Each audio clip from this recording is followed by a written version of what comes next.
Next, solve the problems by using Cauchy's mean value theorem. Okay na? So Cauchy's mean value theorem use chesi problems find out cheddam. Okay na?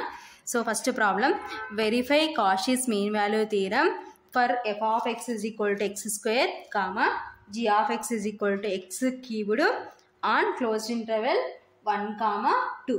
Okay na? So ఏమంటున్నారు, Cauchy's mean value theorem verify చేయమంటున్నారు. So అయితే f of x is equal to x స్క్వేర్కి equal అంటున్నారు, g of x is equal to x క్యూబ్డ్కి equal అంటున్నారు, where closed interval 1, 2. So interval ఏంటంటే 1, 2. ఓకేనా. Solution, given f of x is equal to x square, comma g of x is equal to x cubed on closed interval 1, 2. Okay na.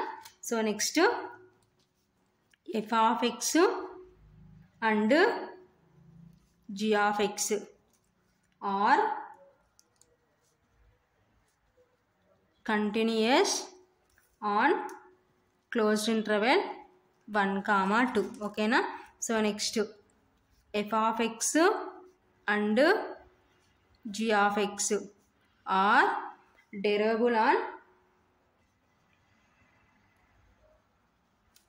open interval 1, 2. Okay na.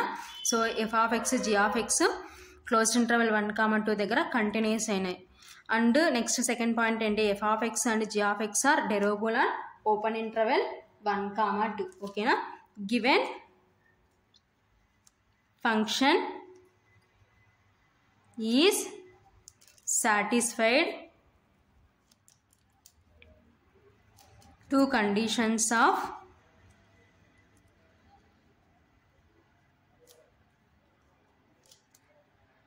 Cauchy's mean value theorem. ఓకేనా. So Cauchy's mean value theorem ప్రకారం మనకి ఇచ్చిన function 2 conditions satisfy చేసిందనమాట. So next statement ప్రకారం ఏం రాసుకోవచ్చు, then there exist small c belongs to open interval 1, 2 such that, so next formula రాసుకుందాం. So f dash of c divided by g dash of c is equal to f of b minus f of a divided by g of b minus g of a. ఓకేనా. So ఇది మన Cauchy's mean value theorem యొక్క formula అనమాట. ఓకేనా.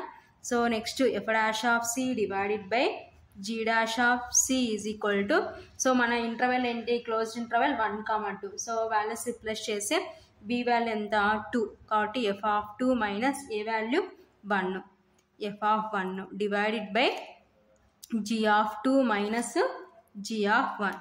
This is equation 1. So ఇప్పుడు మనకు కావాల్సిన values అన్ని ఫైండ్ అవుట్ చేయాలి. F of 1, F of 2, G of 1, G of 2, F dash of C, G dash of C. So ఈ వాల్యూస్ అన్ని ఫైండ్ అవుట్ చేసి ఈక్వేషన్ 1లో రిప్లేస్ చేయాలన్నమాట. ఓకేనా. సో ఫస్ట్ పుట్టు మనకి ఏమంటాను, క్లోజ్డ్ ఇంటర్వెల్ 1, 2 కాబట్టి ఫస్ట్ 1 దగ్గర ఫైండ్ అవుట్ చేద్దాం. Put x is equal to 1, that implies, so మన ఎఫ్ ఆఫ్ ఎక్స్ ఏంటి, ఎక్స్ స్క్వేర్ అనమాట. కాబట్టి F of 1 is equal to ఏమవుతుందంటే 1 స్క్వేర్. సో 1 స్క్వేర్ అంటే 1. So next X is equal to 2 replace చేస్తే f of 2 is equal to 2 square. So 2 square అంటే ఏంటంటే 4 అనమాట. ఓకేనా. సేమ్ అలాగే నెక్స్ట్ జీ ఆఫ్ ఎక్స్లో సబ్స్టిట్యూట్ చేద్దాం. సో జీ ఆఫ్ 1 ఏమవుతుంది, so 1.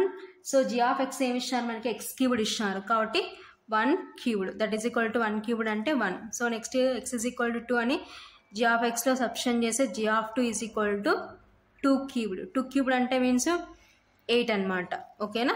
So F of 1, F of 2, G of 1, G of 2 values find out చేసిన. ఓకేనా. సో నెక్స్ట్ మనకి ఏం కావాలి, ఇంకా f dash of C, G dash of c values కావాలన్నమాట. ఓకేనా. So first f of x రాసుకుందాం. సో ఎఫ్ ఆఫ్ ఎక్స్ ఏమి ఇచ్చినారు మనకి, x square. So differentiation on both sides differentiation చేస్తే F dash of x is equal to so x స్క్వేర్ని చేస్తే 2x. ఓకేనా. నెక్స్ట్ జీ ఆఫ్ ఎక్స్ ఏమి ఇచ్చినారు మనకి X cubed. So differentiation on both sides differentiation చేస్తే g dash of x is equal to x cubed చేస్తే 3x square అనమాట. ఓకేనా. సో ఏ ఫార్ములా ప్రకారము since dy dx of x power n is equal to n into x power n minus 1. ఓకేనా. So ఇప్పుడు మనకు కావాల్సింది f dash of C G dash of C. So కాబట్టి put x is equal to c. So ఎక్స్ని చూడంతా C replace చేస్తే F dash of C is equal to 2c, G dash of C is equal to 3c square. So ఇప్పుడు మనకు కావాల్సిన values అన్నీ వచ్చేసినాయి. ఇవన్నీ తీసుకొని మనం ఈక్వేషన్ 1లో రీప్లేస్ చేద్దాం. ఓకేనా. సబ్స్టిట్యూట్. So substitute